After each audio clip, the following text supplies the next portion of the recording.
Il était une fois, dans une rue ordinaire de Privet Drive, une maison tout ce qu'il y a de plus banal.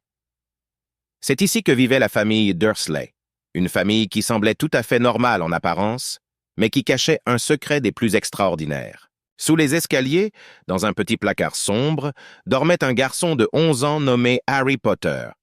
Harry était un enfant spécial, bien que les Dursley, son oncle, sa tante et son cousin Dudley fassent tout pour qu'il ne le sache jamais. Il portait des lunettes rondes, avait des cheveux noirs en bataille et une mystérieuse cicatrice en forme d'éclair sur le front.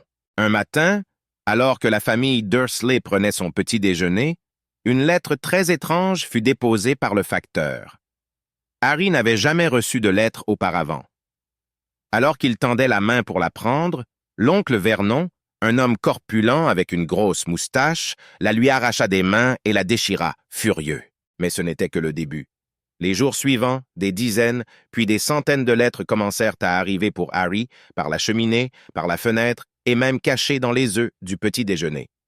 Paniqué, l'oncle Vernon décida de fuir, emmenant toute la famille loin de Privet Drive. Ils finirent par se cacher sur une petite île rocheuse au milieu de la mer, dans une vieille cabane délabrée. La nuit tomba, et alors que la tempête faisait rage à l'extérieur, un énorme bruit se fit entendre à la porte. Un géant imposant, nommé Hagrid, fit irruption dans la cabane. Hagrid avait une grosse barbe et portait un manteau en peau de taupe. Hagrid expliqua à Harry qu'il était un sorcier, tout comme ses parents, et qu'il était invité à rejoindre l'école de sorcellerie Poudlard. Harry, sous le choc, écouta attentivement, tandis que Hagrid lui racontait l'histoire de ses parents et de la façon dont il avait survécu à l'attaque du terrible sorcier Voldemort. Le lendemain, Hagrid emmena Harry dans un lieu secret à Londres, appelé le chemin de traverse.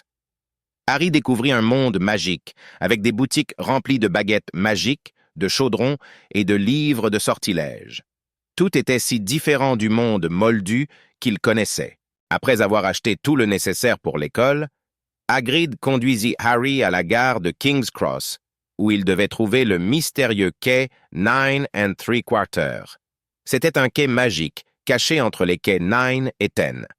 Harry, un peu nerveux, prit son élan et passa à travers le mur, découvrant le Poudlard Express, un magnifique train rouge qui l'emmènerait vers sa nouvelle vie. Après un long voyage en train, où Harry fit la connaissance de Ron Weasley et Hermione Granger, le château de Poudlard apparut enfin. C'était un immense château perché sur une colline, avec des tours imposantes et des lumières scintillantes dans la nuit. Les nouveaux élèves traversèrent le lac Noir en bateau pour rejoindre l'entrée principale du château.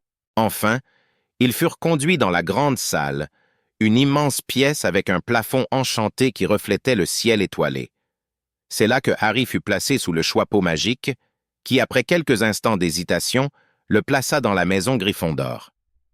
La soirée se termina par un grand festin, marquant le début de l'aventure de Harry à Poudlard.